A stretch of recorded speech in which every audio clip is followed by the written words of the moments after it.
Commencez par dessiner le croquis d'une personne qui court. Pour cela, il faut déterminer les proportions du corps humain dans cette position. Faites une ligne verticale qui représente la tête.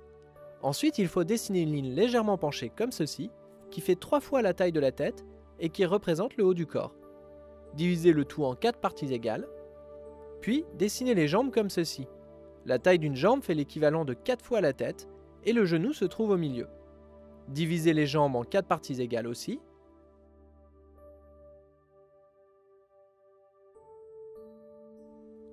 Ensuite, faites un cercle pour la tête. Et placez les différentes parties du corps comme ceci. Vous pouvez voir les proportions bien expliquées dans une autre vidéo. Comme le personnage court, il faut qu'un pied ne touche pas le sol et que seulement la pointe de l'autre pied le touche pour marquer l'impulsion de la course.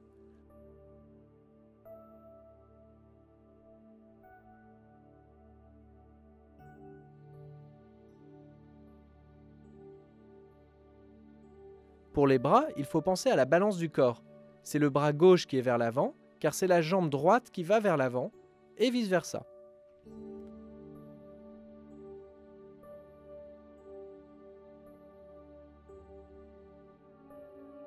Nous dessinons une fille, donc il faut dessiner les différentes parties du corps en conséquence. Par exemple, la taille est plus fine et les fesses sont plus larges. Maintenant, nous commençons à faire le dessin final. Noircissez les contours extérieurs.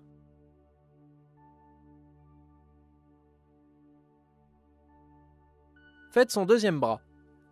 Pour ce dessin, comme c'est une étudiante, que l'on imagine en retard en cours, on lui a mis un livre dans la main droite. Gommez les lignes inutiles. Refaites bien les contours.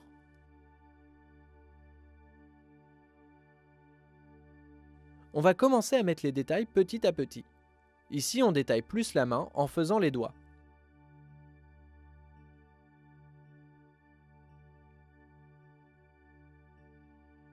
Comme elle court dans ce sens, le vent va dans la direction opposée et il faut donc dessiner tout ce qui est léger, comme les cheveux ou les habits, en conséquence. On va commencer par dessiner ses cheveux qui volent au vent. Pour les cheveux, il faut bien placer un point d'où partent tous les cheveux. Alors que les cheveux volent vers l'arrière, sa frange et les cheveux qui se trouvent devant sont plus plaqués sur son front ou son visage. Puis, on va lui faire son visage. Commencez par placer les yeux bien au centre du visage.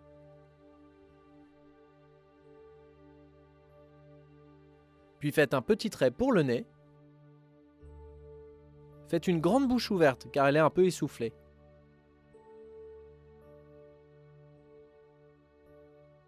Ensuite, il faut dessiner les habits. Ici, on lui fait une tenue d'écolière.